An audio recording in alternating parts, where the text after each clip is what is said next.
Ahli forensik digital Rismon Sianipar kembali mengkritik keras Joshua Sinambela, ahli forensik yang didatangkan Bareskrim Polri, atas pernyataan kontroversialnya yang menyatakan bahwa data analog tidak dapat dianalisis secara forensik digital.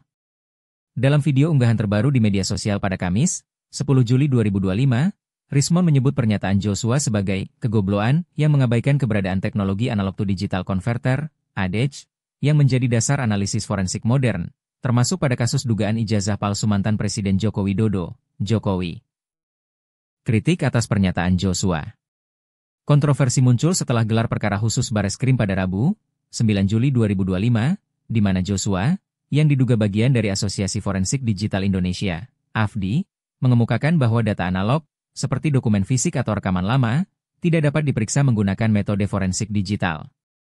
Pernyataan ini ditanggapi Rismon sebagai bukti ketidakpahaman dasar teknologi. Joshua bilang analog tidak bisa dianalisis digital, lupa ada analog to digital converter.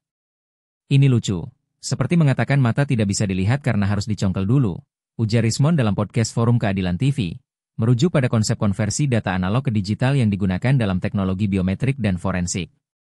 Rismon menjelaskan bahwa ADC adalah teknologi mendasar yang mengonversi sinyal analog, seperti sidik jari atau dokumen tertulis, menjadi data digital untuk analisis.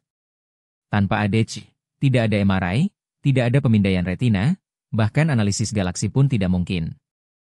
Joshua seharusnya tahu sampling rate dan pattern recognition, tapi ia malah mengarang, katanya, menyoroti ketidakmampuan Joshua membuktikan keahliannya selama gelar perkara.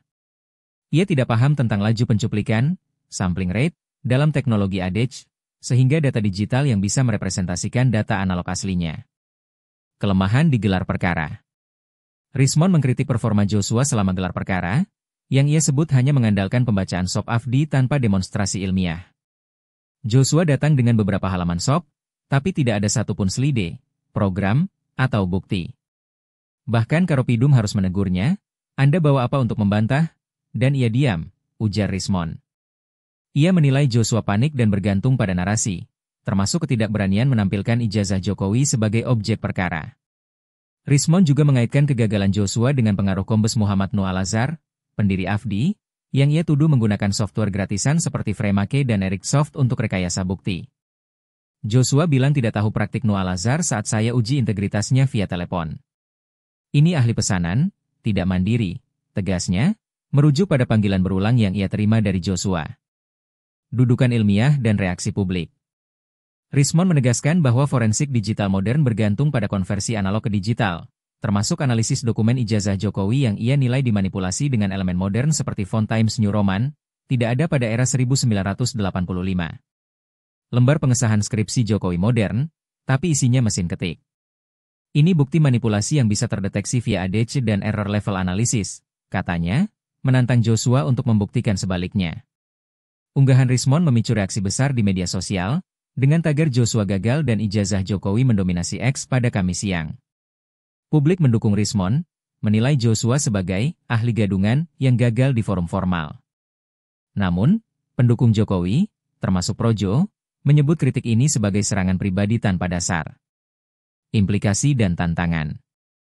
Kasus ini semakin mempertanyakan kredibilitas Bareskrim dan AFDI di era pemerintahan Prabowo Subianto. Rismon menyerukan pembentukan lembaga forensik independen, menilai Polri tidak mampu menangani kasus sensitif seperti ini. Kalau Joshua dan Nuh Al-Azhar tidak berani adu data, ini bukti hukum di Indonesia dikuasai rekayasa, ujarnya. Hingga saat ini, Bareskrim belum merespons kritik Rismon, sementara Joshua belum memberikan klarifikasi lanjutan. Rismon berencana melanjutkan investigasi independen setelah kembali ke Bali G, Sumatera Utara, pekan ini, dengan fokus pada arsip akademik Jokowi. Kontroversi ini menambah tekanan pada Polri untuk membuktikan integritasnya. Jika Joshua gagal memberikan bantahan ilmiah, posisi Bareskrim bisa semakin terpojok. Publik menantikan langkah lanjutan, baik dari pihak berwenang maupun komunitas independen, untuk mengklarifikasi dugaan manipulasi dokumen Jokowi.